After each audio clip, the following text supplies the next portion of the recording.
जास्त दिवस घोंगडी भिजत ठेवले तर ते वास मारते. जास्त दिवस एखाद्याकडे दुर्लक्ष केलं तर चीड येणारच. इतर राज्यांनी आरक्षणाची मर्यादा वाढवली आहे. त्याप्रमाणे मराठा समाजाला आरक्षण देण्यासाठी महाराष्ट्रात देखील आरक्षणाची मर्यादा वाढवली तर सहज प्रश्न सुटतील असं मत खासदार उदयनराजे भोसले यांनी व्यक्त केलं आहे. राज्यस्तरीय नियोजन समितीच्या बैठकीनंतर खासदार उदयनराजे यांच्याशी पत्रकारांनी संवाद साधला. मराठा समाजाला आरक्षण मिळवून देण्यासाठी मनोज जरांगे पाटील मुंबईतील आंदोलनावर ठाम आहेत. सरकार अजूनही मराठा आरक्षणावर तोडगा काढू शकलं नाही. यावर खासदार उदयनराजे भोसले यांनी भाष्य केलंय.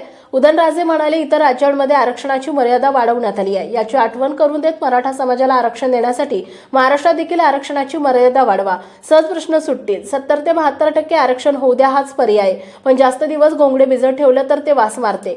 जास्त दिवस एखाद्याकडे दुर्लक्ष केलं तर चीड येणारच. ज्यावेळी मंडळ आयोग जाहीर केला त्यावेळेस सगळे केले असते तर हा विषय राहिलाच नसता. शिक्षण क्षेत्रामध्ये फीमध्ये तफावतीमुळे समाजातील मुले त्रासले. त्यामुळे तज्ज्ञांनी यावर विचार करून तोडगा काढणं आवश्यक आहे. राज्य पातळीवर कुठल्याही समाजाला न दुखवता हा प्रश्न सुटू शकतो. राहुल नार्वेकर यांनी आमदार अपात्रतेसंदर्भात बुधवारी निकाल दिला. या निकालानंतर ठाकरे गटाकडून ते सुप्रीम कोर्टात जाणार असल्याचं जाहीर केलंय. याच निकालासंदर्भात ही परिस्थिती का निर्माण झाली याचा विचार करायला हवा असे म्हणत उद्धव ठाकरे यांना उदयनराजे यांनी टोला लगावलाय.